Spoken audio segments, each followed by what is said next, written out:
Hi, I'm Crystal. Today I made a couple of Lunar New Year's cards for the Year of the Dragon, and I used the old-fashioned shaving cream technique for the backgrounds. I saw a blog post of someone who made these using ordinary cardstock, and I will link that blog post below. But I thought, that can't possibly work. I had to try it. So I tried a couple of different types of paper. I tried watercolor paper, which turned out too light. I tried mixed media paper, which was not bad. It's kind of blurry. And then I tried some glossy finish, and that was still the best. That's how I was taught to do it years and years ago.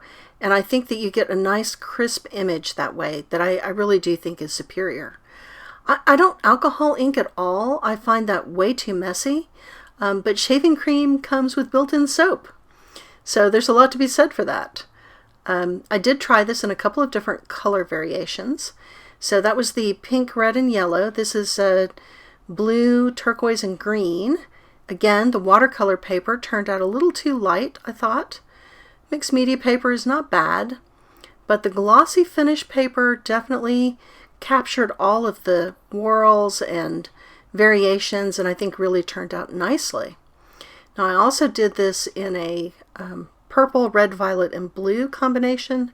These are all on mixed media paper, and you can see that the first pull is the darkest and that masking really does not work. So let's take a look at how to do this if it's not something that you've done before. It's very straightforward. You need some kind of container that is just a little bit bigger than your piece of paper and some regular ordinary shaving cream, the kind that foams up. And you just want to put a shallow layer of shaving cream into your dish or container.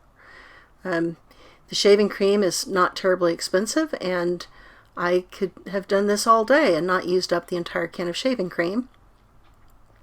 Once you've got the shaving cream in the dish, you're going to take some ordinary dye reinkers. The ones I'm using are from Stampin' Up, but any dye reinker will be just fine.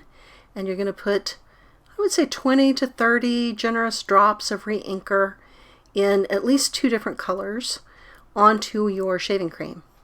So once you've got your shaving cream with the reinker colors on, you need to swirl it into a pattern. I mean, I guess you could put your paper in right now, but you would just get lumps of color.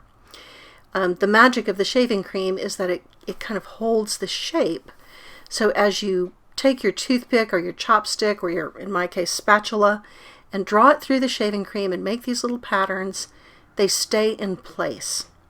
So you're just going to make some little whirls and swirls and gyrations into the shaving cream. Let the colors mix together a little bit. And once you've got the surface of the shaving cream pretty well mixed together here, whatever seems to appeal to you, then you're going to dip your paper into the shaving cream. Now, the one that I'm dipping here on camera has got masking on it. That really did not work well, but that's the one I filmed, so that's what you get. So we're going to take the piece of paper, dip it face down into the shaving cream, let it sit there for just a second. You want the paper and the ink to get acquainted. And then once you've done that, you're just going to pull the piece of paper straight up and set it aside. And you can keep dipping paper into that combination of dye reinker and shaving cream. I actually did 4 pulls out of this tub of shaving cream, which we saw a little bit earlier, worked out just fine. And you can add more reinker if you want. It's not really necessary, but each subsequent pull will get a little bit lighter as you go along. So I did swirl out some of the white areas before I dipped again. I'm going to dip the piece of paper in and then pull straight up. And then you can wipe the shaving cream off. That's how I was taught to do it, and that's what I did here.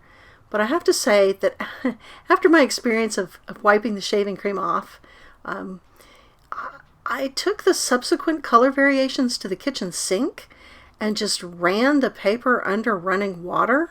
The watercolor paper and mixed media paper, the glossy finish paper, handled that just fine. It was really no trouble. So not sure that I would continue to recommend the wiping method. That is how I was taught to do it, but the running water was a lot tidier, cleaner, faster. So, give the sink a try. That's all I'm saying. Once you've got all the shaving cream wiped off, then the pattern begins to emerge on the paper. So I did try this in a couple of different colors, and then I went on to make them up into cards. So I did link to the stamp set below if you are looking for a cute dragon for your Lunar New Year's cards. The sentiment stamp just says Happy New Year, and I just put the dragon right on top of my swirled background with a little bit of a gold frame around it. And I think those turned out really pretty nicely for the Year of the Dragon 2024. I think that this high contrast between the red dragon and the green and blue swirl was my favorite. So I think that's the one I'll give to my favorite coworker who celebrates Lunar New Year. So I hope that you've enjoyed this, and I thank you for joining me today. Bye.